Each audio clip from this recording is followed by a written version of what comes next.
you. I was indoctrinated so much at Mona that I know Jamaica land we love just as good as I know in plenty and in time of need. Please be seated. We will now have the CARICOM song.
Seem to be having some technical problems with the song.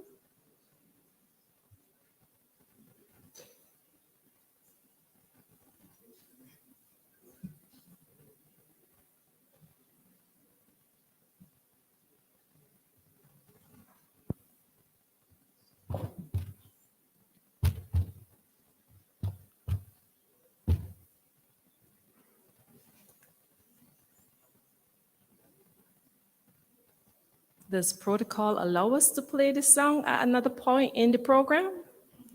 Okay, so let's go on. The Honorable Melford Nicholas, Minister of Information, Communication Technologies, Utilities and Energy, Antigua and Barbuda. The Honorable Rodwell Ferguson, Minister of Youth, Sports and Transport, Belize. The Honorable Karine James, Minister of Climate Resilience, the Environment and Renewable Energy, Grenada. The Honorable Conris Maynard, Minister of Public Infrastructure, Energy and Utilities, Domestic Transport, Information, Communication and Technology and Posts, St. Kitts and Nevis.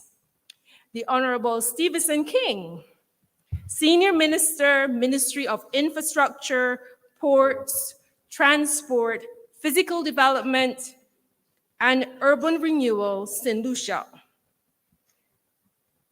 Senator the Honorable Benavara Brown, Minister of Urban Development, Energy, Seaports Development, Seaports Administration, Grenadines Affairs and Local Government, St. Vincent and the Grenadines. Senator the Honorable Richie Suhai, Minister in the Ministry of Works and Transport, Trinidad and Tobago. Mr. Nigel Davey, Managing Director, Innovative Energy Company Limited. Mr. Joseph Cox, Assistant Secretary General for Economic Integration, Innovation and Development, CARICOM Secretariat. Dr. James Fletcher, Chairman of the Executive Board, the Caribbean Center for Renewable Energy and Energy Efficiency. Mrs. Therese Turner-Jones, Director of Projects, the Caribbean Development Bank. Mr. Mr. Anton Edmonds, General Manager, Country Department, Caribbean Group, Inter-American Development Bank. Dr. Stacy Richards Kennedy, Regional Manager for the Caribbean Development Bank of Latin America and the Caribbean, CAF. Mr. Andrew Jackson, President of the Jamaica Electric Vehicles Association. Professor Denzel Williams, Pro Vice Chancellor and Principal of the University of the West Indies, Mona. Professor Vincent Palacio, President of the University of the Belize. Permanent secretaries, delegates of companies and delegates of countries, diplomatic corps, development partners, members of the private sector, media, ladies and gentlemen. Good evening to you all. I'm Dr. Pamela Proverbs. I'm the Communications and Visibility Consultant at the CCRE, and it is my pleasure to be your Master of Ceremonies this evening for the 8th Caribbean Sustainable Energy Forum, CSEF VIII. CSEF is the premier event of Caribbean Energy Month. It is a symbol of the region's commitment to transitioning to a cleaner and more sustainable future. The theme of CSEF VIII is powering transport. Today, we would have witnessed the EV exhibition, and over the next 2 days, there will be discussions around priority areas such as electrifying the Caribbean, electrifying the transport sector, decarbonizing difficult to electrify segments of the transport sector, and integrating electric vehicles into power distribution networks, among other topics. CSEF VIII is being brought to you by the CARICOM Secretariat and the Caribbean Center for Renewable Energy and Energy Efficiency, with support from the Caribbean Development Bank, Jamaica Electric Vehicle Association, the Inter-American Development Bank, and other partners. Let us take a moment to recognize them all and show them our appreciation.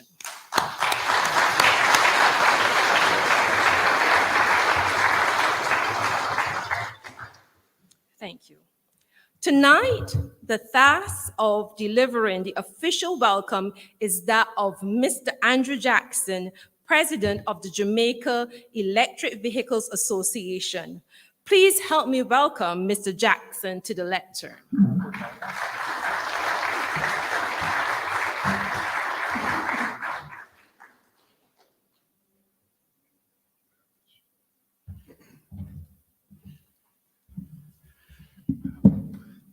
Madam Chair, distinguished guests, ladies and gentlemen, good evening. On behalf of the Jamaica Electric Vehicle Association, I would like to welcome you to this 8th Caribbean Sustainable Energy Forum. Ladies and gentlemen, do you know that one single 500-watt solar panel can produce as much energy as a barrel of oil over a period of 1 year? Just one panel, okay? Without any pollution whatsoever, certainly during the operational phase. For over 100 years, we have been converting fossil fuel to electricity, to light, transportation. Now the technology allows us to convert light from the sun to electricity, okay? Converting photons into electrons, okay? A country like Jamaica and the rest of the Caribbean that depends heavily on imported oil must be excited by this technology. We have an abundance of sunshine, and I'm told that Jamaica, for example, uses approximately 10 million barrels of oil per year, which costs about 30% of our budget. Okay, half of this, goes to the mobility sector, the cars, the buses, the trucks, and so on. Okay, but somehow, some 2 years ago, the government announced a policy on electric vehicles, which was intended to accelerate and to increase the usage of electric vehicles in Jamaica. 2 years later, the adoption of electric vehicles in Jamaica is at best disappointing.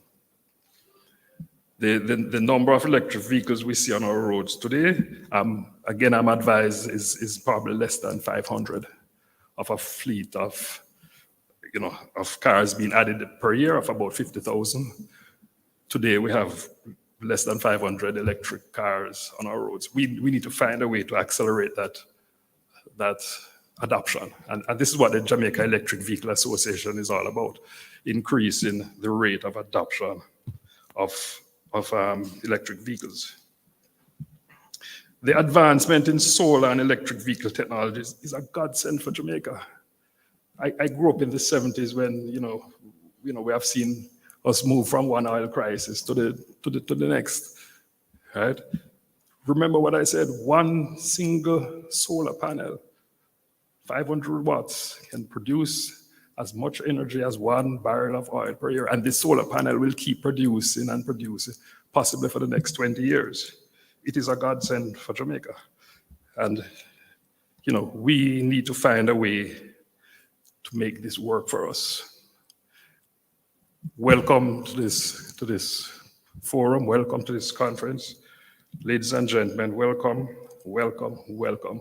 We must find a way to make it work for Jamaica and the Caribbean. I thank you very much.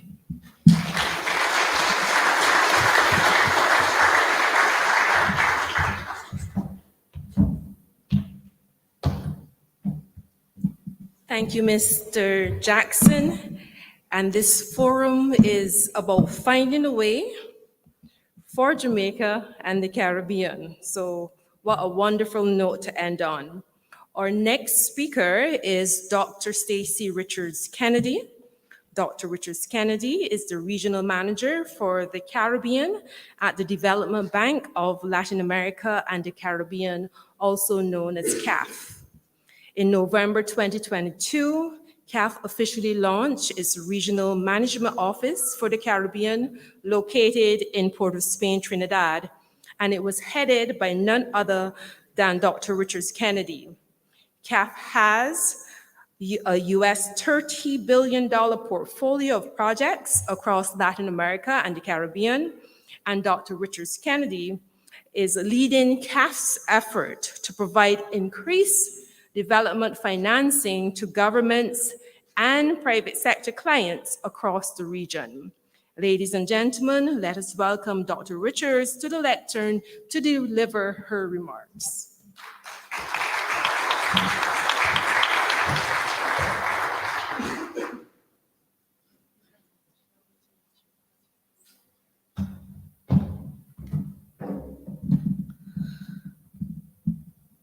Distinguished ladies and gentlemen, I stand on the protocol that has already been established. Good evening. And let me thank the organizers for their very kind invitation that was extended to CAF, Development Bank of Latin America and the Caribbean, to be a part of this very important event. It is truly an honor to address the participants on the occasion of this 8th Caribbean Sustainable Energy Forum.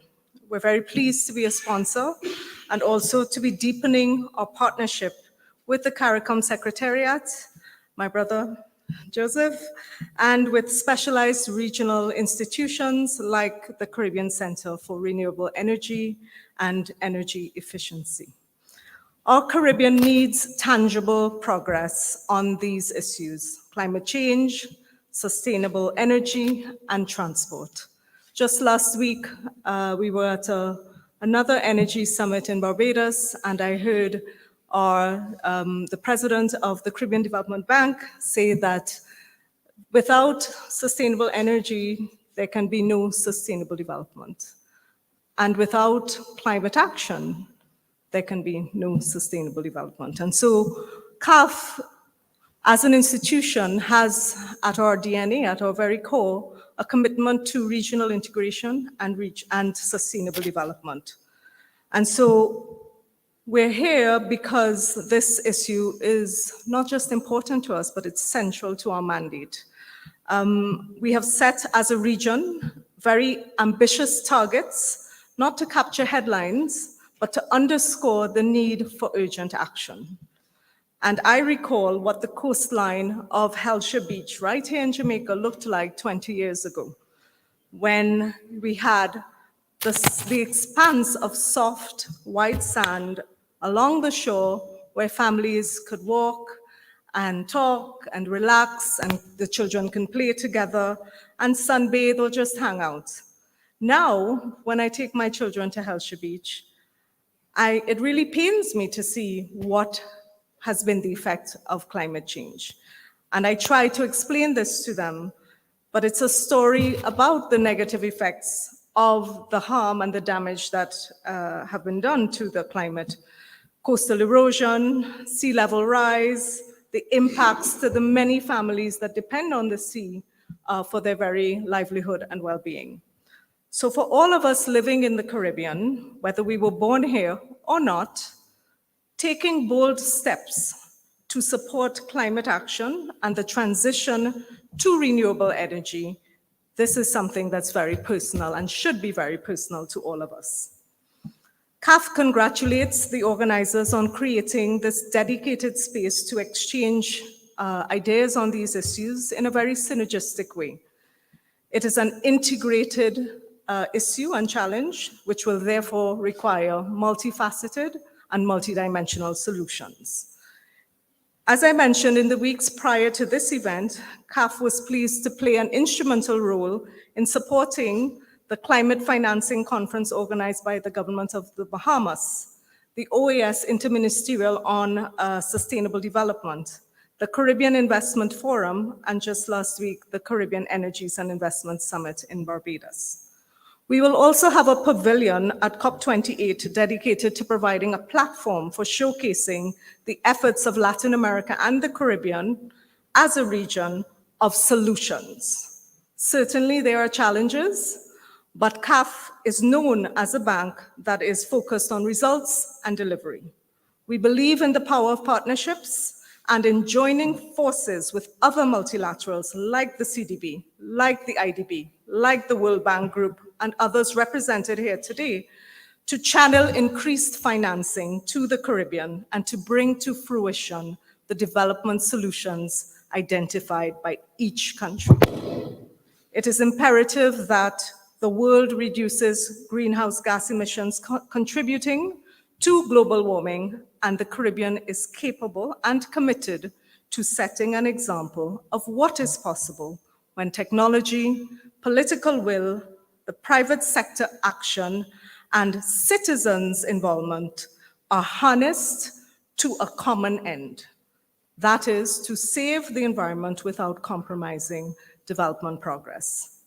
Latin America and the Caribbean are regions that have embraced these ambitious goals in the fight against climate, and with few exceptions, nearly all of our countries have signaled their intent to achieve carbon neutrality by 2050, some with more ambitious targets and timeframes. And so, on the demand side, the transportation sector stands out, consuming 38% of the region's primary energy supply, particularly gasoline, diesel, and ethanol.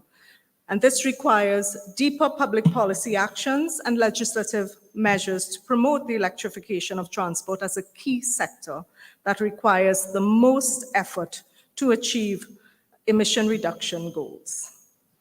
The transition to electromobility requires renewable electricity supply to support the increased demand. And therefore, this requires increased investments, not only in clean generation sources, but also in transmission and distribution networks, especially in the development of charging infrastructure, EV charging stations, and batteries. To meet the demand of the transportation sector, eventually other sectors like industry and residential electric generation must decarbonize before these other sectors, enabling them to receive zero emissions energy by 2030. And in order to achieve these targets, Efforts and investments should focus on increasing generation capacity from unconventional renewable sources, replacing like wind, solar, and even hydropower, as well as natural gas projects that can replace coal and oil in industry and transportation cost effectively in the short and medium term.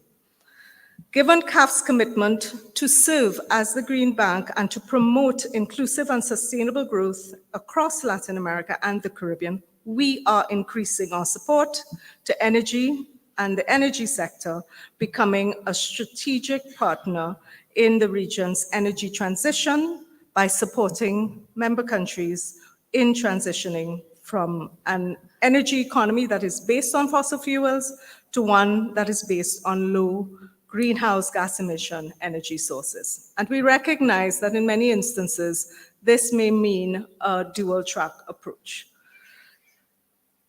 As we heard today during the very fruitful discussions, the adoption of electric mobility will enable countries to lay the foundation for decarbonizing the transportation sector, improving air quality, and thereby reducing public health and other issues associated with air pollution, and decreasing the dependence on fossil fuels. Promoting electrification projects in the transportation sector is an important part of CAF's efforts to support the energy transition. And in this regard, we will participate alongside the Green Climate Fund in an electric mobility and low carbon transportation program called eMotion, which involves multiple countries across Latin America and seeks to accelerate the deployment of electric vehicles in the wider region. Supporting the decarbonization of the transportation sector is just one of our strategic goals, and we're therefore extremely pleased to partner with CARICOM Secretariat, with SICRI, and with other multilateral institutions to support fair, equitable, and inclusive energy transition, and to support our governments across the region in making this transition a reality. Ladies and gentlemen, I thank you.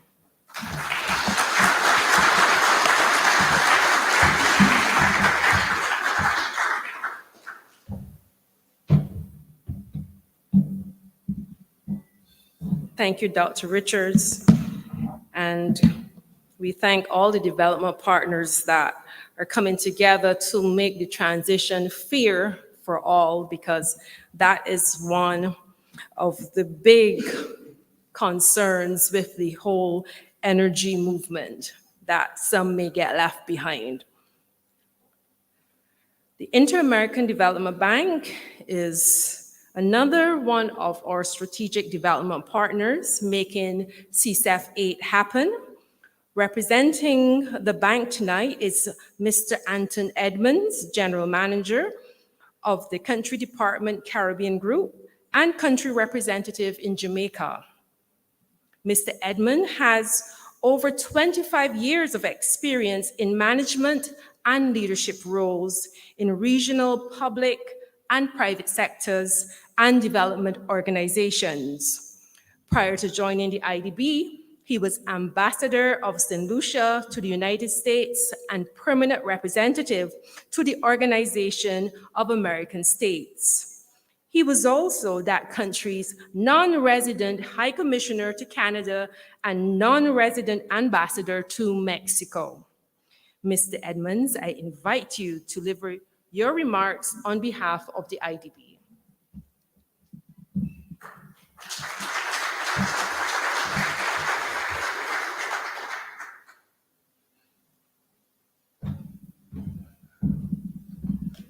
Good evening, ladies and gentlemen. Honorable ministers in attendance, ASG Cox, good to see you. Dr. Fletcher, always good to see you. Mr. Minister from St. Lucia, I think because of you, well, not because of you, I'm in this job now versus my prior one, but that's between us. A special acknowledgement. I mean, I to my development bank partners here, my colleagues, Stacy and Therese. And to you, the audience, ladies and gentlemen, it's a pleasure to be here. I was reminded last evening that it was 7 years that I last attended a CSEF conference. It's a long time. It's a lifetime in many respects. Maybe testimony to the continued focus on sustainable energy is perhaps the presence of old friends in the audience, but some may view this as an indication of how far we still need to go. Maybe a little bit of an indictment on how slow it's taken us to get to this point. While I understand that this CSEF forum is supposed to prioritize sustainable energy's pivotal role in powering transportation, I must remind us all that notwithstanding the fact that transportation accounts for more than 1/4 of global greenhouse gases, without the deployment of broad sustainable energy solutions, the foundation for conversations on issues like this will continue to be weak. Let us not let this specific topic distract us from legislation still not passed in some foundational sustainable energy areas.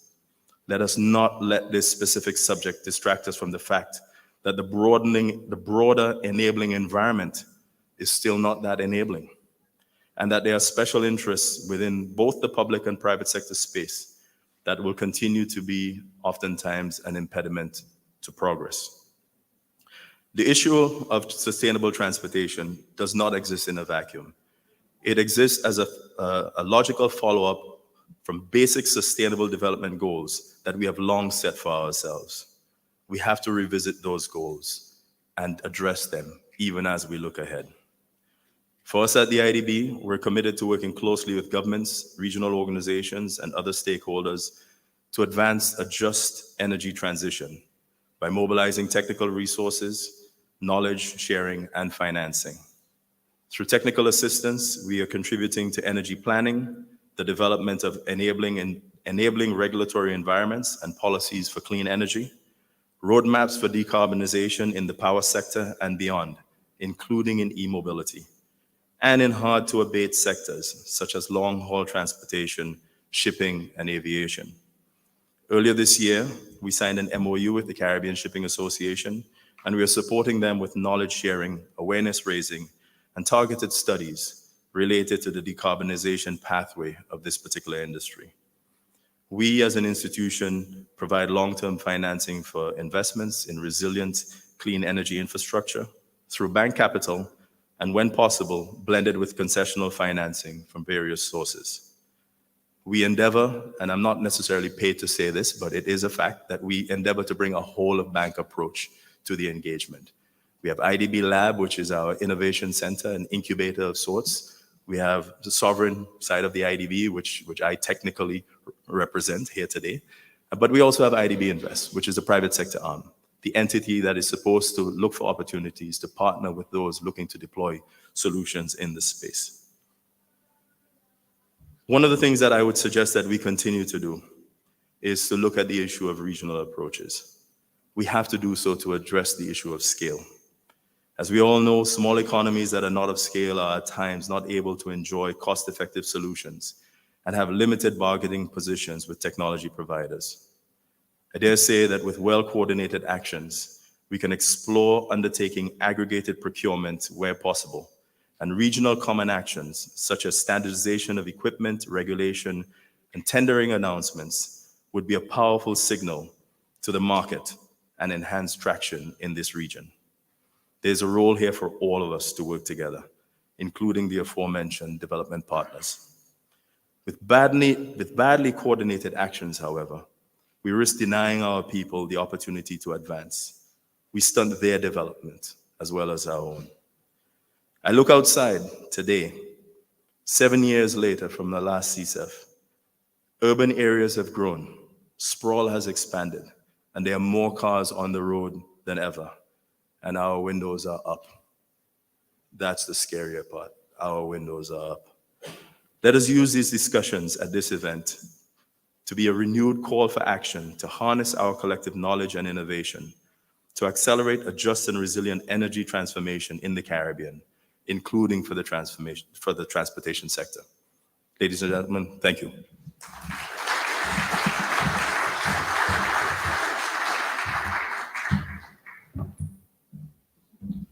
Thank you, Mr. Edmonds, for your remarks, and to the IDB for supporting this initiative.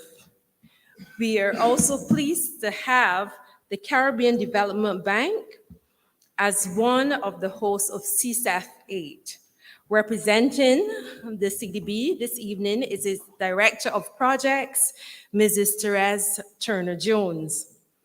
Mrs. Jones joined the CDB in July 2023 and is responsible for managing and leading operations and project development across the Caribbean. A trained economist, Mrs. Turner-Jones has over 30 years' experience in macroeconomics and economic development, with special expertise on the Caribbean and Latin America.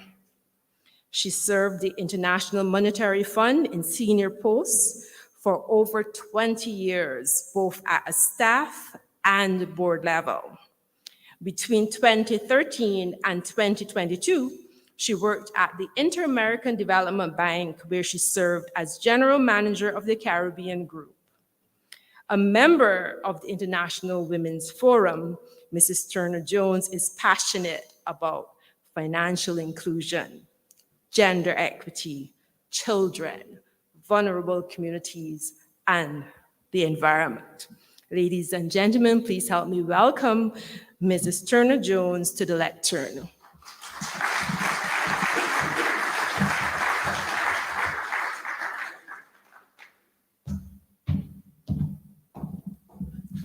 Thank you, everyone. Good evening.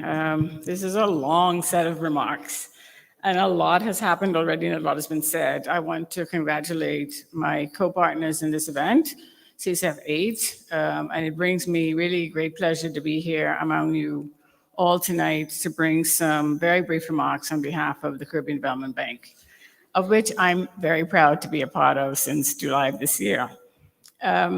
Listening to Anton and Stacy share their institution's vision of decarbonization and what's happening in our region, I just want to pick up on one point, which is how slow it is that we're moving.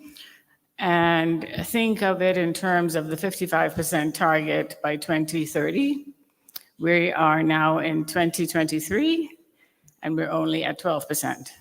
So that's kind of like the big message for me tonight, is that we're moving too slowly and there's a lot to do.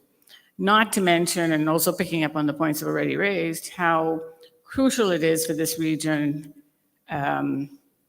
to have access to less expensive electricity, because it's a feature in every single part of our daily lives. It affects the extent to which the region is competitive or not, and it's really holding us back. So sluggishness, too slow, we need to move faster, and we need to reduce the cost of energy. Those are my two big messages. So at the CDB, what we're doing to help the region address both these issues is to think about how do we accelerate, how do we get in the mindset of every single policymaker and every single consumer in this region that we're too slow. We want it to happen fast. We want to be driving those electric vehicles, but we want to have a stable, we want to not have, what did I hear today? We don't want to have, what's it called? Range anxiety, right? We want to make sure that the charging stations are there where our vehicles will be, so that when we're driving our electric vehicles, that's not an issue. But I think more importantly, we need to overcome lots of barriers, including the fact that there is regulatory arbitrage happening in this region, among ourselves. We can't figure out how to work together to put together a common set of regulations that will really drive this sector. And if we look around the world, we know that there are regions like Europe that have already decided that ICE engines are going to be phased out by, I think it's 2040 in Europe. We need those same kinds of messages to come from our policymakers in this region, so that investors, if they want to come here, know that the playing field is level. They know what the rules are, they know what the regulations are, they know that if they want to sell resources back to the grid, at what price, it makes sense. I really liked your remarks, Andrew, and I'm so happy to hear that the EV Association in Jamaica is making such strides. I've been associated with this work for a long time, and it really makes me happy to see that there is progress. There is a lot more progress that needs to happen. I'm now living in Barbados, where the access to charging stations is probably the highest penetration in the region. And the whole idea behind it, Stacey just mentioned this too, that only certain parts of the population have access to electric vehicles or solar panels or this new way of living with electrification and decarbonization. But we want to make sure that all parts of our society, no one's left behind in doing this. And so we're at the forefront of that. In terms of flagship projects, I want to mention just a couple. Haiti is not really mentioned much around the region because of all of the crisis, and we think that's nothing happening there, but actually CDB and other institutions, IDB and World Bank, are still engaged with Haiti. And we have a project working on mini grids that we hope to scale up. That's an important project. The geothermal project in the Eastern Caribbean is another important one. But we also want to emphasize how important it is that everyone in this room, all of the partners, that we work together on a set of common goals to raise the profile of this region in this area of electric mobility and transportation. And let's not forget, this is the big area that we're not talking about so much in this room, that the transportation of goods and the transportation of people also need to be included. It's not just driving our cars from here to there, but it's also how do we get our goods? How do we deal with maritime transportation that Anton mentioned? There are lots of opportunities. This is really an opportunity for all of us to work together. With that, I want to wish you all a very successful CSEF VIII. And I want to join James in saying that we're at a moment of enough talk, more action, more urgent action, more accelerated action in terms of results. And let's just do this because we don't have a choice. Thank you.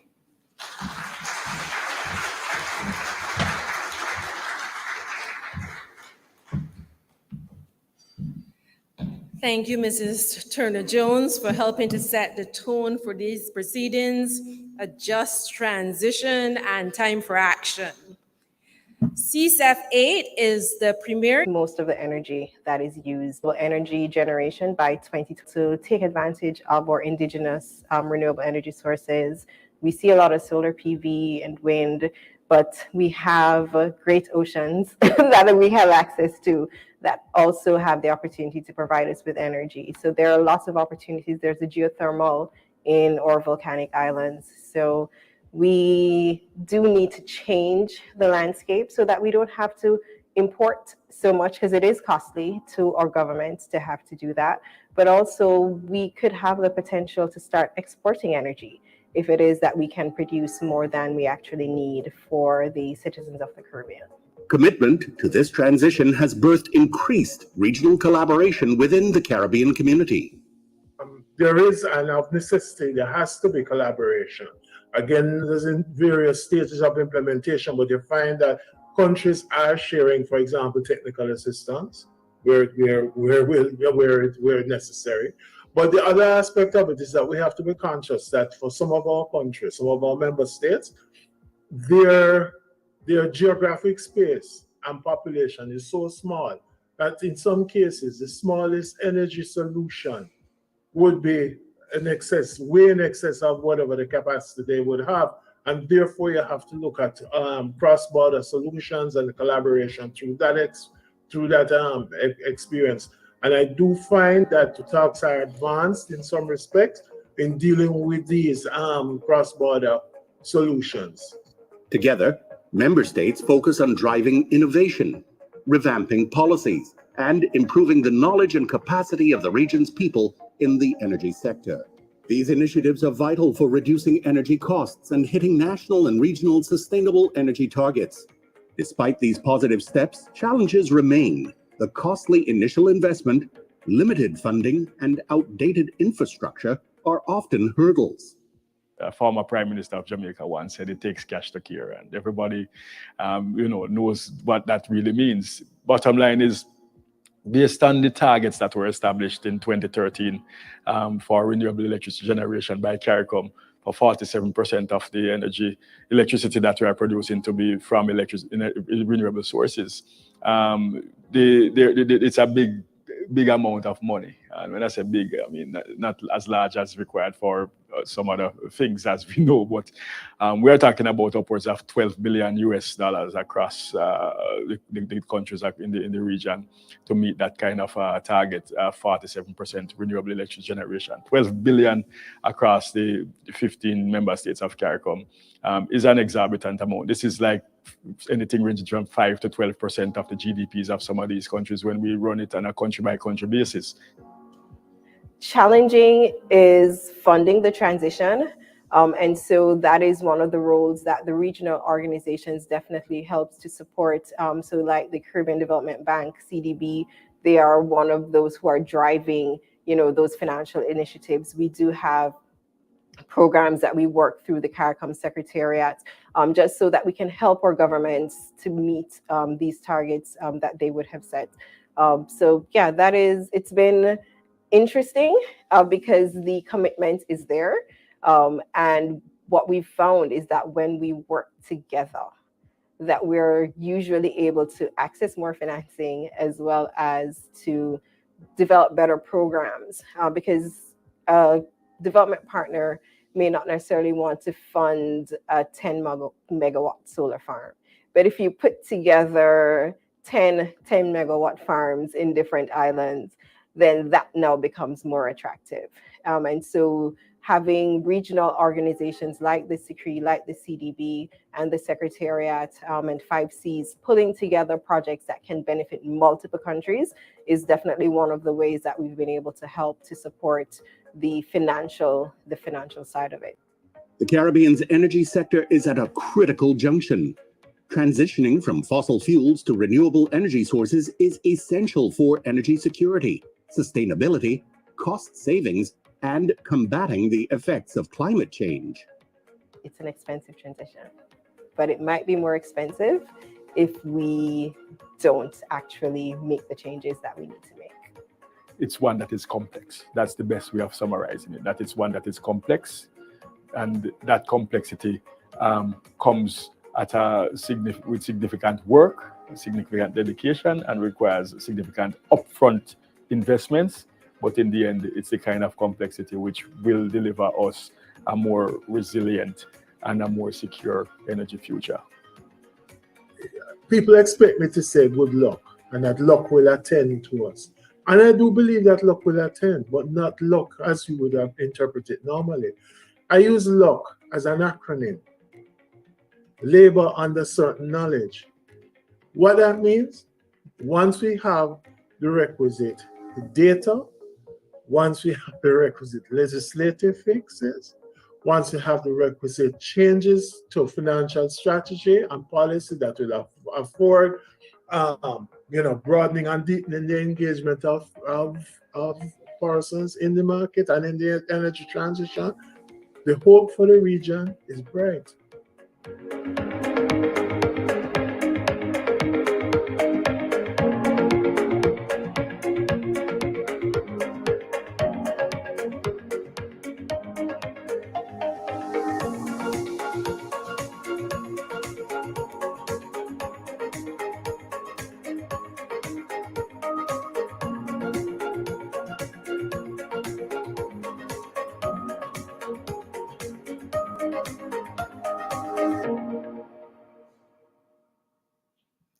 I'm pleased to introduce the next speaker, the star of our video feature, Assistant Secretary General, Economic Integration, Innovation and Development at the CARICOM Secretariat, Mr. Joseph Cox. Mr. Cox is an applied economics consultant and advocate with a career spanning 30 years. His contribution to regional development is expansive, including such landmark works as recently authoring a book entitled The New Normal, a Post-COVID Premier for Business that received unanimous approval from the Council of Trade and Economic Development of the Made in CARICOM initiative. He also developed a project preparation facility through the CCRI. He implemented a regional strategic intervention framework, the program of technical assistance to CARICOM territories with short, medium, and long-term intervention strategies to optimize economic impact in CARICOM member states, along with a robust monitoring and evaluation system. Prior to his CARICOM posting, Mr. Cox was the managing partner for the Center for Growth and Development in Jamaica and doubled as the executive director, Growth Secretariat at the Planning Institute of Jamaica. He also provided oversight for the Inter-American Development Bank, Government of Jamaica Competitive Enhancement Program. Ladies and gentlemen, please help me welcome an outstanding son of the Jamaica soil and outstanding regionalist, Mr. Joseph Cox.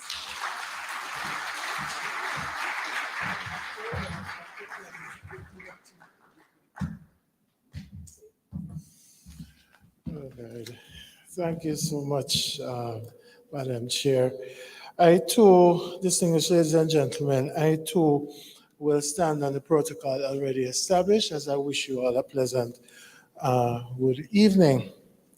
Now, you know, to be truthful, it is, I have to say, it is my distinct pleasure to add my words of welcome in this opening session of the Caribbean Sustainable Energy Forum for 2023 CSEF 8 under the theme Powering Transport. Now, the importance and timeliness of this forum needs really very little articulation as it contributes and represents yet another invaluable contribution to the CARICOM Energy Month as it provides another platform for knowledge exchange and shared learning from implementation experiences within CARICOM. Now, in contemplating the current dynamic within the regional energy space, the focus on power and transport is not a road paved with good intentions, but gives voice to an unvarnished truth. Indeed, the region is confronted with a paradox of development as it finds itself at yet another inflection point, where on the one hand, we are confronted by the prediction by the World Bank of oil prices hitting somewhere between, well, up to $150 per barrel by 2024, and therefore meaning even higher electricity rates if the Israeli-Hamas war morphs into a regional conflict. On the other hand, electrification and the adoption of renewable energy solutions within CARICOM is being hindered by supply chain challenges, archaic legislation, outdated power grids, and high interest rates. Indeed, we must remain mindful of the mounting concerns that some Caribbean countries may not be ready to transition to electric vehicles, insofar as in some jurisdictions, even 1% of total vehicle imports of EVs would or might bring significant strain to the electricity grid. However, as we transition on this new path, we must remain cognizant that the cost of electricity within the region has been persistently high over the past 2 decades. And even during periods of relatively low oil pricing, regional prices are on average around 4 times higher than what obtains in North America, with the obviously adverse impact on our regional competitiveness. Similarly, globally, mobility represents roughly between 20-25% of final energy consumption. The vast majority of CARICOM member states, however, exceeds this global average, and in one instance, the transport sector records over 60% of total energy consumption, also far exceeding the consumption by the electricity sector. Therefore, diversifying energy portfolios with indigenous renewable energy reduces geopolitical security risks, import dependency, and the variability of electricity generation costs. Access to clean, reliable, and affordable energy services with a higher level of predictability in pricing and supply is therefore indispensable to the economic transformation in CARICOM countries. Frankly, ladies and gentlemen, to effect the kind of transformation demanded by powering transport, the region requires the qualities of youth, not as a time of life, but as a state of mind. However, sadly, many persons within the region who find themselves sometimes at the apex of leadership of various sectors and institutions still have a reflexive attitude of rejection to new technology, new ideas, and sometimes new strategies, but in an ever-evolving global space. The net effect is sometimes a region seemingly marred by antiquated approaches and buffeted by perennial challenges. However, time waits on no one. The transition to electric vehicles is not just a trend, but a crucial step towards a more sustainable, clean, and prosperous future for our region. However, expectation that this transition would occur seamlessly along a simple adoption curve was always unrealistic. The higher capital cost of electric vehicles is often offset by a combination of lower life cycle costs and externality benefits. Capital cost premiums associated with electric vehicles are substantial, but they are declining. Nonetheless, the region is projected to move from roughly 19% electrification to 51% electrification by 2050. But history has thus far indicated that RE progress in the region has been organic and not accelerated. This therefore demands new approaches. Sales of electric cars are soaring in Europe and China, with the US further behind.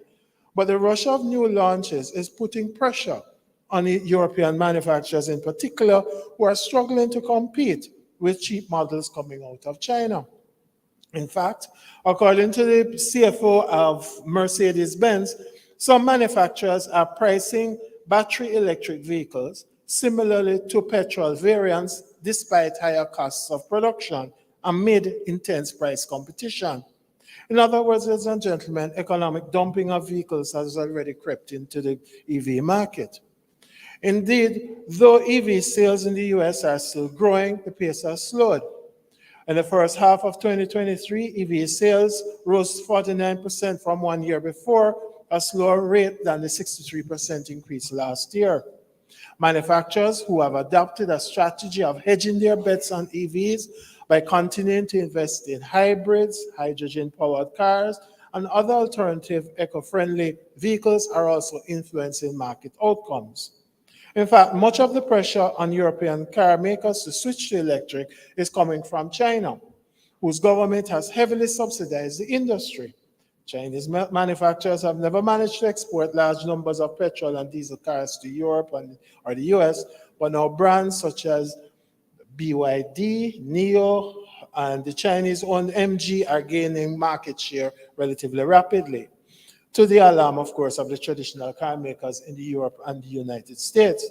The pressure, however, on the European industry has led to the EU recently launching an investigation into Chinese electric vehicle subsidies, a move that could eventually lead to tariffs on imports in an effort to protect the home industry. Nonetheless, EV sales are on pace to reach roughly 47 million in 2033, or 20% more than gasoline cars.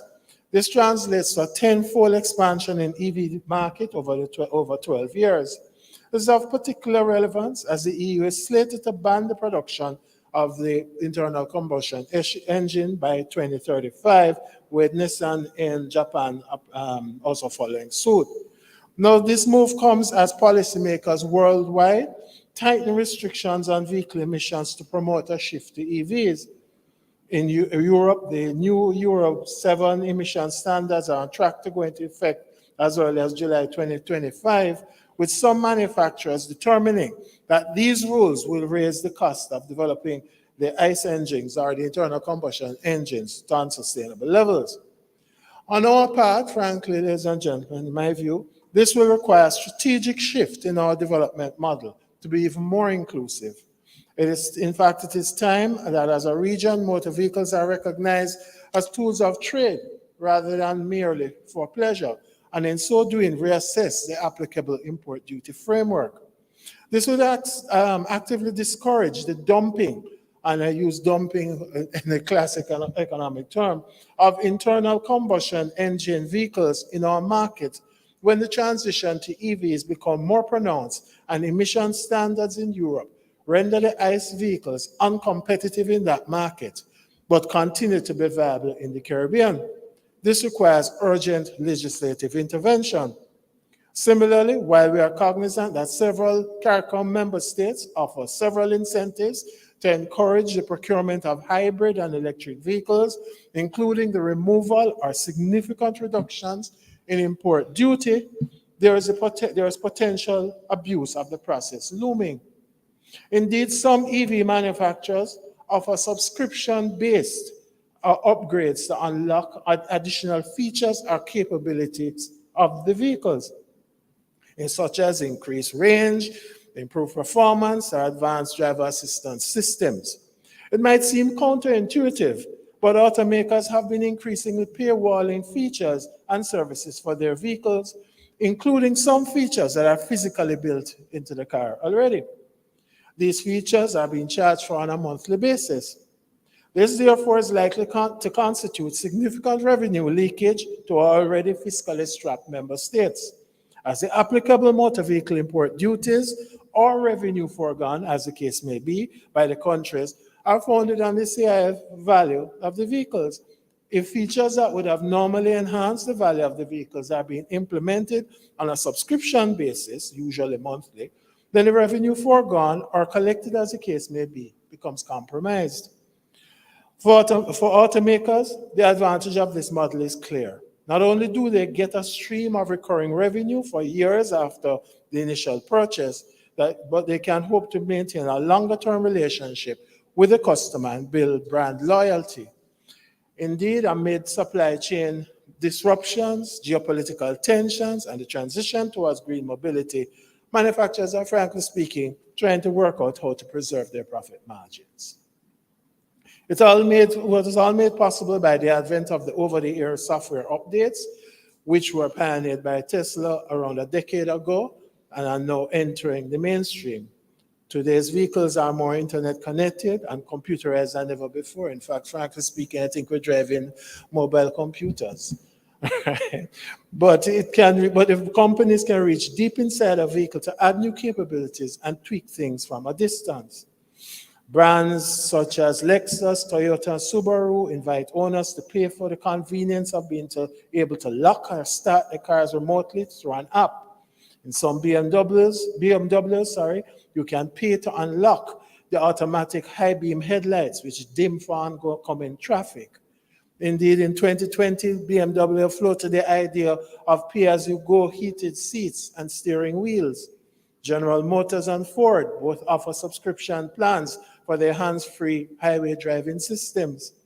In fact, Stellantis, which was formerly Fiat Chrysler, Ford, and GM, each aim to generate at least $20 billion in annual revenue from software services by 2030. In this regard, automakers argue that this approach can also allow them to streamline manufacturing by building cars to more uniform specifications, with the proviso being that down the line, owners can add on the features they want a la carte. All this points to is that there is a need for legislative reviews, grid modernization interventions, joint procurement practices, the advent of nearshoring to treat its supply chain disruptions, and frankly, where appropriate, the renegotiation of electricity distribution licenses. Now, specifically, the strategic interventions required should include matters of incentives and subsidies, obviously, charging infrastructure, the charging infrastructure development. All of this has to be underpinned, of course, by education and awareness campaigns. We have to look at fleet electrification programs, as well as the requisite supportive policies and regulations. Now, these recommendations are by no means exhaustive, and neither they're intended to be, but are merely indicative of what I hope would be the precursor to a clear-eyed and frank discourse over the next 2 days on the issues which confront us as we collectively interrogate the issues affecting the region's transition to electric vehicles. CARICOM's position is that renewable energy is key to the region's energy and economic security. In that vein, the Secretariat continues to engage its regional and international partners to address the risks associated with the sustainable energy transition and to promote and scale up private sector investments in renewable energy. It's within this context that the CARICOM Secretariat is pleased to be a strategic partner for this forum, along with the Caribbean Center for Renewable Energy and Energy Efficiency, the Caribbean Development Bank, and other partners. And indeed, tonight, as part of the CSEF VIII, we are not only planning for the just transition to resilient and secure energy, we are also here to celebrate our current successes through the CARICOM Energy Achievement Award, which will be announced in a few minutes. But ladies and gentlemen, with ambition, innovation, and partnership, we can collectively reduce our carbon footprint by accelerating the deployment of renewable and low carbon sources of energy and the electrification of end-use sectors, particularly transport. Let us therefore seize this opportunity to take the region further along the pathway to power in transport. With that, I thank you.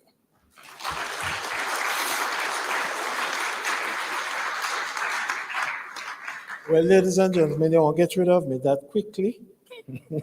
So I will now invite Joseph Williams, coordinator of the Sustainable Energy Unit at the Caribbean Development Bank, and Dr. Devon Gardner. Oh, yes. Dr. Devon Gardner, who is head of technical programs at the Caribbean Center for Renewable Energy and Energy Efficiency, who, along with myself, constituted the selection panel to, of course, join me on the stage for the announcement and presentation of the CARICOM Energy Achievement Award. And ladies and gentlemen, without further ado, I think it is my duty, based on the guidance, indeed the instructions I got from these gentlemen, to be extraordinarily brief, to announce that the awardee for the 2023 CARICOM Energy Achievement Award will be Mr. Earlington. Wow, Earlington. Anyway, Mr. Earl Barrett. I don't know about Earlington. So I yield to Sherry Ann Farquharson, who will walk us through.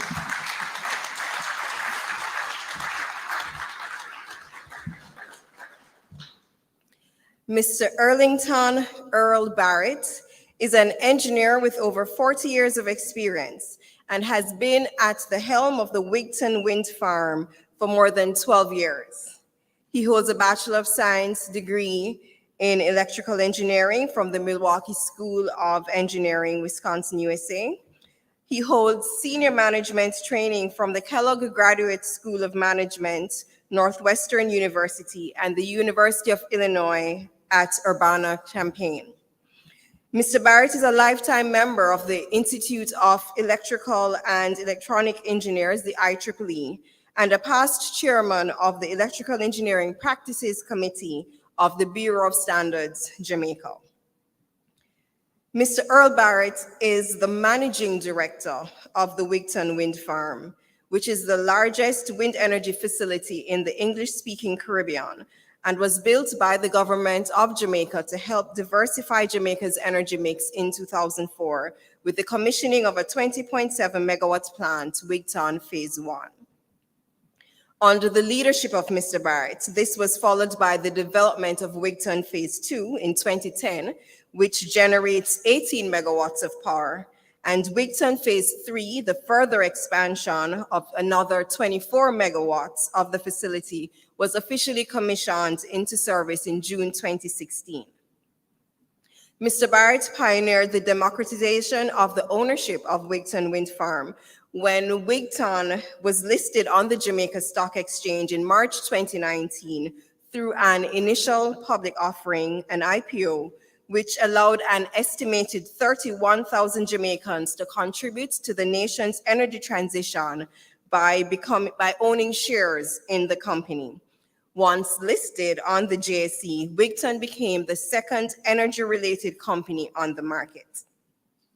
Mr. Barrett continues to innovate and accelerate the development of the sustainable energy sector in the Caribbean through partnerships with electric mobility providers Flash Motors, the establishment of the VIII training facility, which certifies practitioners in solar thermal, solar photovoltaic, bioenergy, and of course, wind energy.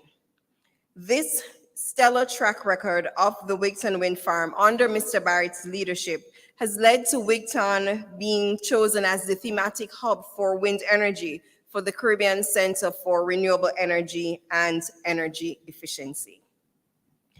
Mr. Barrett is unavoidably absent this evening, and so I now invite Ms. Michelle Chinlen, Head of Energy at Wigton Wind Farm, to join me on stage to collect the Caribbean Energy Achievement Award on behalf of Mr. Barrett.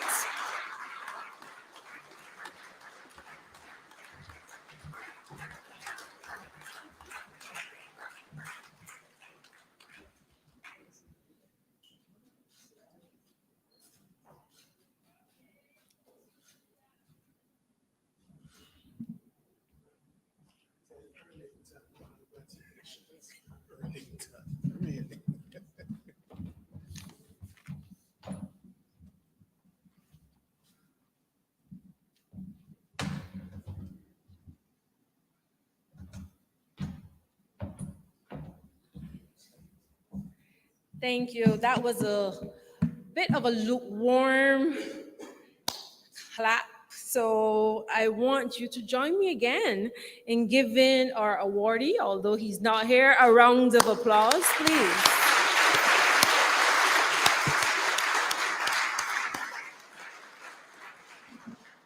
Thank you very much. The focus of CSEF VIII, as you know, is power and transport. And we're really pleased with the response from the Jamaica private sector for this event. This evening's keynote address is a demonstration of the leading role the private sector is playing in driving electric mobility in the country. It therefore gives me great pleasure to invite Mr. Nigel Davey, the Managing Director of Innovative Energy Company Limited, to deliver the keynote address. Mr. Davey is an entrepreneur, an energy professional with over 30 years of experience in the energy sector. He currently serves as a Managing Director of Innovative Energy Company Limited, an engineering, energy, and construction company which he founded in the early 2000s with operations in Jamaica and the Caribbean. Prior to launching his own company, Mr. Davey developed, financed, constructed, and operated over 15 cogeneration and energy infrastructure projects in the United States, Central America, and Jamaica. A qualified aeronautic engineer and commercial pilot, Mr. Davey earned a Bachelor of Technology degree from the College of Aeronautics in New York and holds several certificates in electric power generation management, power systems harmonics, and power plant management. He is also the holder of several professional licenses from the Federal Aviation Administration and Federal Communication Commission. Mr. Davey also serves as chairman of Siboney Group Limited and as a director of Innovative Energy Company, Wigton Wind Farm Limited, Flash Holdings Limited, and Flash Motors Company Limited. Ladies and gentlemen, please help me in welcoming our keynote speaker, Mr. Nigel Davey, to the lectern.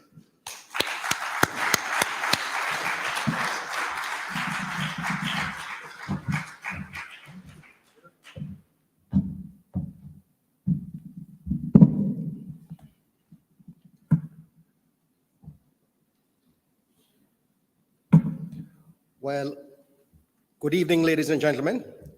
I'm going to also stand on the platform that all protocols have been observed. But let me first extend a warm welcome to our visiting dignitaries and all attendees in general. I also want to recognize the organizers of the Caribbean Sustainable Energy Forum, particularly Mr. Devin Gardner and his team. Carbon neutrality and sustainable energy have become a global consensus and the pursuit of energy independence by major countries, including smaller states like ours within the region. And these will accelerate energy transformation.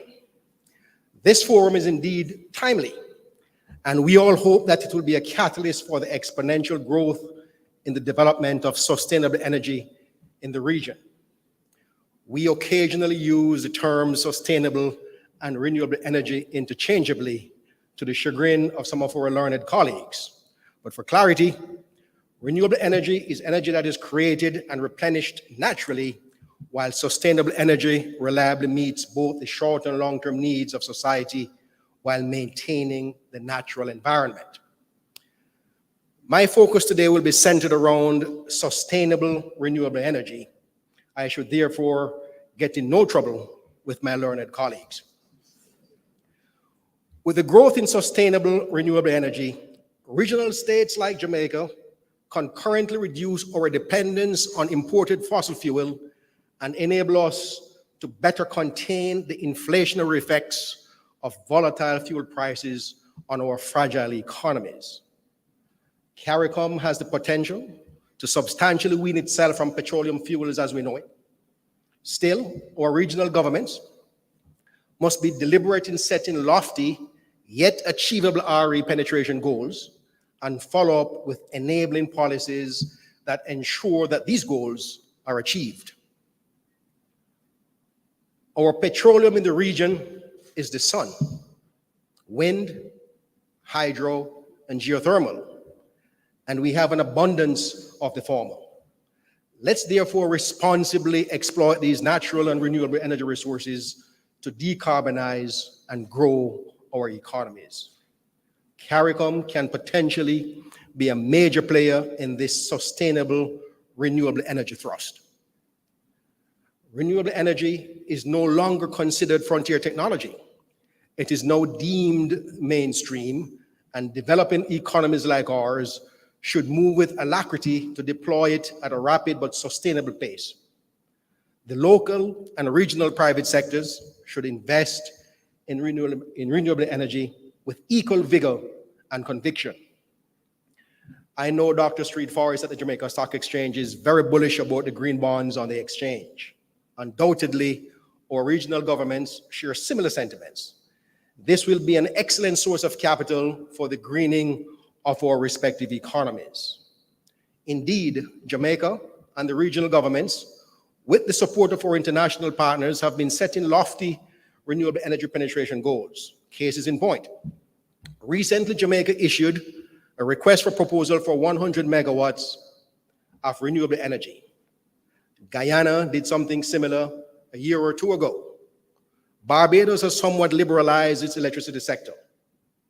Nevis is now busy developing its geothermal resources. And we are all embarking on incentivizing the importation of electric vehicles and the deployment of EV charging stations. Further, in the private sector, both of Jamaica's international airports have taken bold steps in installing significant capacities, making them substantially independent of the utility grid.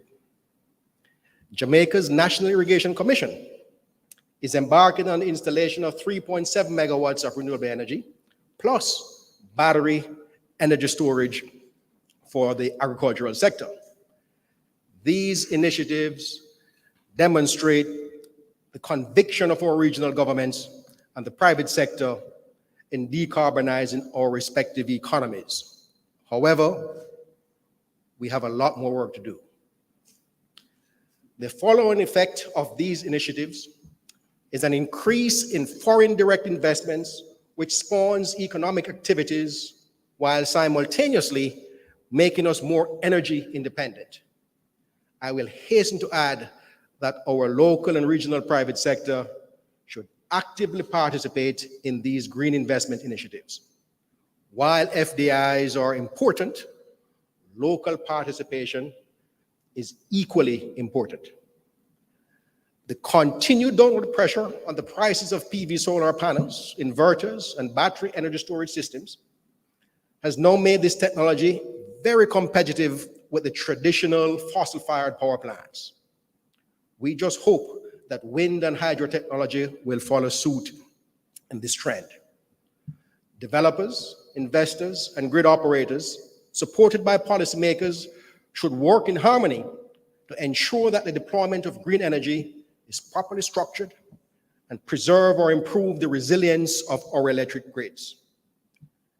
As such, it is imperative that integrated resource plans developed by the government, regulators, and the utilities be carefully developed with current data and be robust and dynamic. These IRPs should serve as a blueprint for the structured rollout of renewable energy. More often than not, the IRPs will show that RE-based distributed generation microgrids, coupled with battery energy storage technology, will be bulletproof models for resilient grids such as ours in the region. So what are some of the catalysts for the growth of sustainable energy penetration? I always say, and I'm going to preface the rest of my discussion with this, private capital always follows opportunities where it can generate a consistent, predictable, and reasonable return on investment. So to get into some of the catalysts for the growth, pricing of RE technology. We heard earlier that the price of greening our economy is so expensive that especially the small island states can't afford it. But today, the continuous downward pressure on prices for PV solar and battery energy storage makes this technology most affordable for the region. As technology is rapidly evolving, this trend could change. But let's not be paralyzed and delay making investment decisions today. We also need enabling government policies. We spoke about EVs earlier. The reduction in import duties on electric vehicles and motorcycles should be continuously pushed by the Jamaica Electric Vehicle Association and others. We also need specific legislation or amendment to the various lighting acts to facilitate the sale of electricity via EV charging stations. And I will just underscore the fact that EV charging station by the private sector is technically selling of electricity. And as we all know, here right in Jamaica, JPSCO, the utility, is the only legal seller of electricity. So we must implore our government to amend the Lighting Act to facilitate the rapid rollout of EV charging stations. We also need to amend legislation to further liberalize the electric sector, not only on generation, but also on the transmission and distribution. I heard Mr. Joseph Cox underscore that point earlier. Also, specifically to allow for leasing of power generation assets, roof space, and sale of power by third parties. Barbados has a model that fosters this investment segment, and Jamaica and other Caribbean states should take a close look at this model with a view to adopt it in some form or the other. Governments and other stakeholders should also look at other creative ways to make electric vehicles more affordable and attractive for our various citizens. Coupling between power and transport and power and industrial sectors. The usual question we ask, if we deploy a significant amount of renewable energy, what do we do with excess capacity? Of course, we can do power to gas. Power to gas is where we use electricity to produce green hydrogen for fuel. This may be used as fuel diversification in our motor vehicle sector, and also as an exportable commodity. Power to fertilizer. With an abundant, inexpensive renewable energy, we can electrolyze water to produce hydrogen and convert hydrogen to ammonia, and then ammonia to fertilizer. This too may be used in our local agricultural sector and as an exportable commodity. Power to water. Some of our CARICOM partners have challenges with adequate potable water, yet we are surrounded by the Caribbean Sea. Now, with inexpensive green energy, we will be enabled the deployment of desalination plants for affordable potable water throughout the region. Financing is also a challenge to really deploy green energy or sustainable green energy effectively. So access to competitively priced capital is usually one of the major obstacles. The regional governments and the private sector should seek grants and inexpensive capital from the Green Climate Fund, multilaterals, we have some here today, the green bonds, and similar institutions to unlock and deploy regional RE projects. Conversely, the Green Climate Fund and similar multilateral agencies should seek to make access to these funding sources less bureaucratic. So in closing, ladies and gentlemen, let me challenge our investment community, our utilities, regulators, and governments to work in harmony and move with alacrity in decarbonizing our regional economies. The long-term benefits to our people and our economies are too numerous to delay this thrust. Thank you.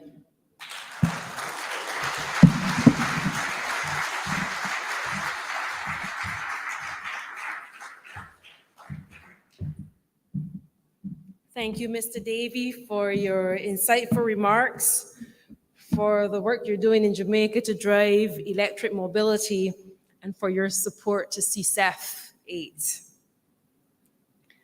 Bringing the curtains down on the opening ceremony of CSEF VIII is the chairman of the executive board of the CCRI, Dr. James Fletcher.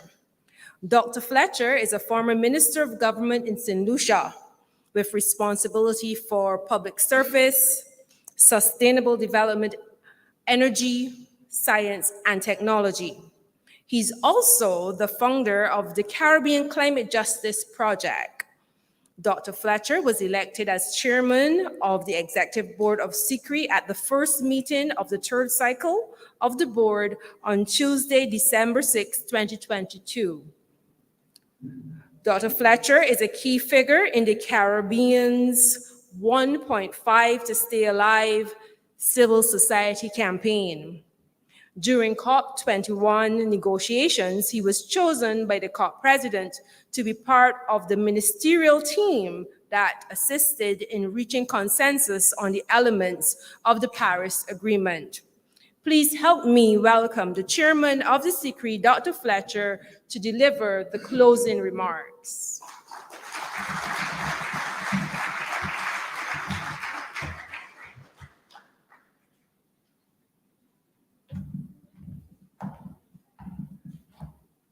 Distinguished invited guests, ladies and gentlemen, members of the media, good evening. Maybe 15 years ago in a previous life, the head of one of the UN organizations resident in Barbados, for Barbados in the Eastern Caribbean, said something to me that I took great offense to. He said, "Jimmy, I've worked all around the Caribbean, all around the world, and Caribbean people amaze me. You are the absolute best at articulating a problem. Nobody articulates a problem like Caribbean people. I've been to meetings where you stand and you articulate problems perfectly. You take the audience through every facet, every element of the problem. The problem is 2 meetings later, 3 meetings later, 4 meetings later, 5 years later, you're still doing the same thing." And I took offense to it because it wasn't a good reflection on us. He made that statement to me in 2008. 15 years later, I've come to understand and appreciate the wisdom of that statement. And I think nowhere is it more apparent than in the energy sector. I attended my first energy meeting, again in that previous life as Director of Social and Sustainable Development at what is now the OECS Commission. I had responsibility for energy. And it was 170 kilometers from here in Mobay, in Montego Bay. It was the first CREF. And we started articulating many of the problems that we're speaking about today. And yes, there has been some progress, but you heard there are still the issues of antiquated electricity legislation. My country, St. Lucia. Lucelec, the St. Lucia Electricity Company, has an 80-year monopoly on the generation, transmission, and distribution of electricity. Started in 1965, it ends in 2045. One of my last acts as Minister of Responsibility for Energy in 2016 was to decouple generation from that monopoly and also to create a National Utilities Regulatory Commission. But we still have monopolistic legislation in all of our countries. We still have in many of our countries the absence of an arm's length independent regulator that will give investors the certainty that they can come in and make the investments and that the incumbent utility will not have an advantage over them. These are still issues that are still there.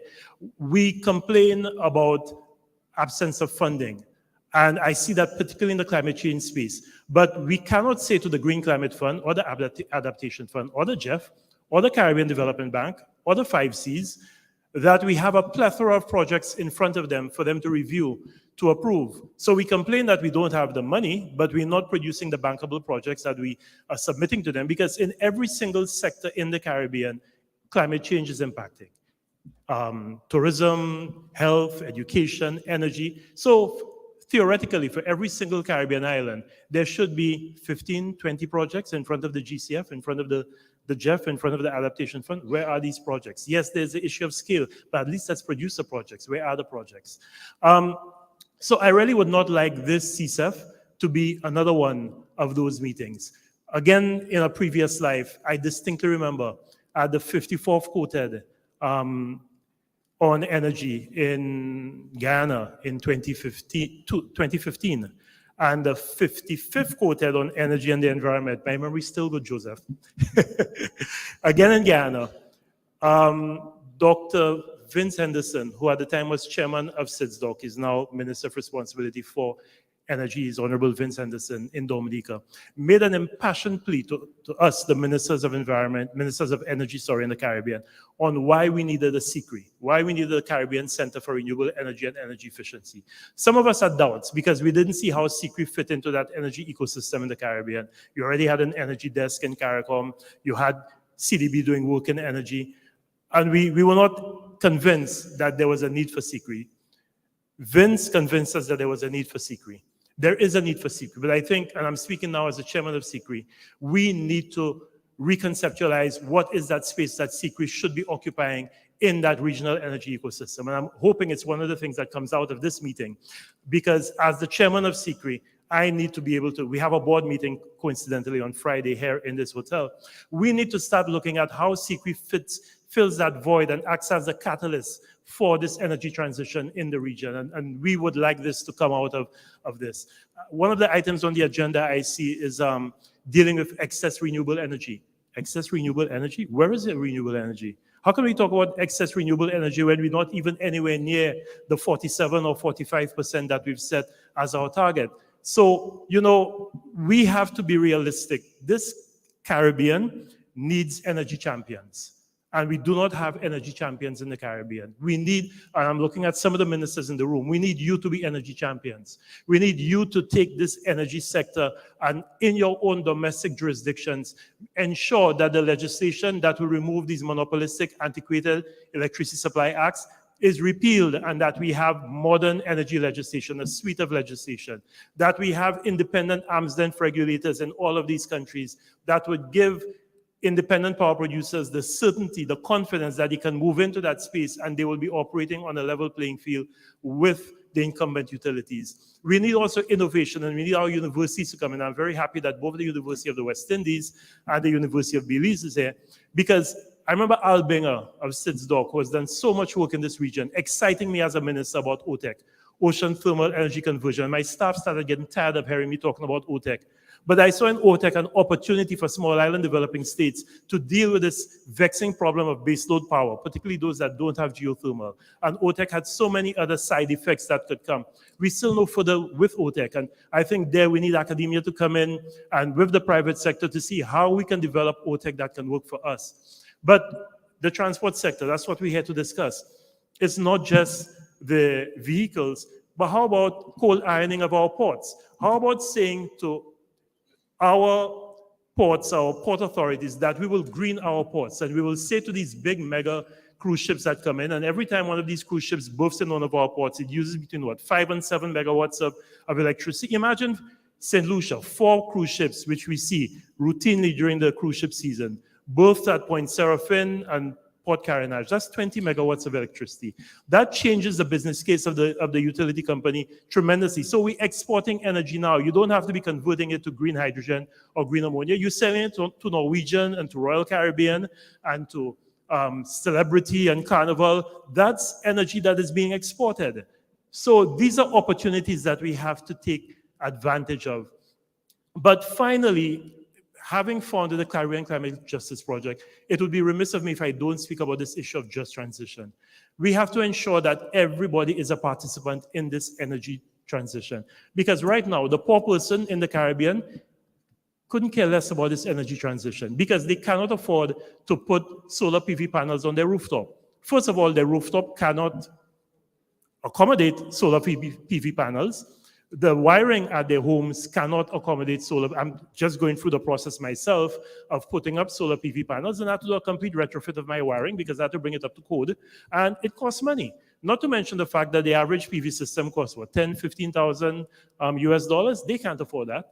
So how do we get them excited? Because they're the ones who their electricity bill is a bigger percentage of their disposable income than it is for me. While I would love to reduce the amount I'm paying to LUSELEC, for the poor person who's paying maybe $35, $40 a month, that might be 40% of their disposable income. We need to see a way in which we can reduce it, and maybe microgrids in some of these communities, maybe populating all the public buildings adjacent to these impoverished communities with solar PV panels and using that to offset their charges. Maybe these are some of the things we can do, but we have to get them excited about this energy transition.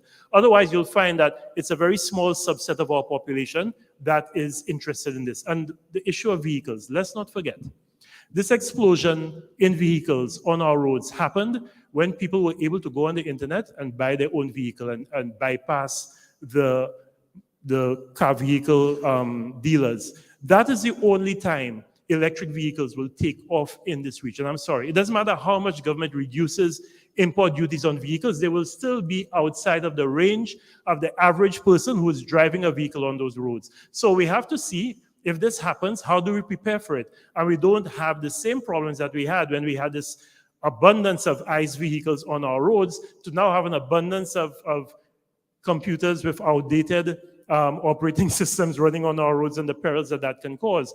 But let's prepare for that because some of these vehicles that are being used in Europe will eventually find themselves in our market here. How do we prepare for that? So ladies and gentlemen, my charge to you today, I'm sorry this is not your typical closing remarks, but I really couldn't come here and just say thank you, thank you, thank you, thank you, thank you. It wouldn't make sense. I want to thank everybody who's spoken before because you've articulated the problem really well. What I do not want to happen is that that's all we do today. So please, let us commit to making CSEF VIII the conference where we finally decide to take action. We identify the champions and the champions take this because really, if we don't use this opportunity with what's happening with the Russia-Ukraine conflict, what can happen with Hamas, Israel, and what that can do to energy prices. If we don't seize this opportunity, I don't know what opportunity we will. So thank you to all our development partners. Thank you to everyone who has spoken. Thank you to everyone who's been here, and I hope you have a very productive CSEF VIII. Thank you.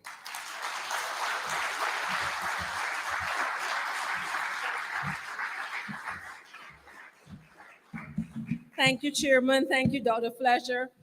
I have a feeling I should be saying after that thought-provoking session you just had, somebody should say amen, right? Amen?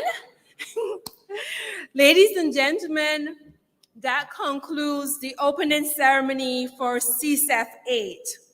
On behalf of the organizers and partner institutions, I would like to thank all of our speakers and you for making this event a resounding success. I now invite you to join us for some cocktails. Thank you very much and good evening.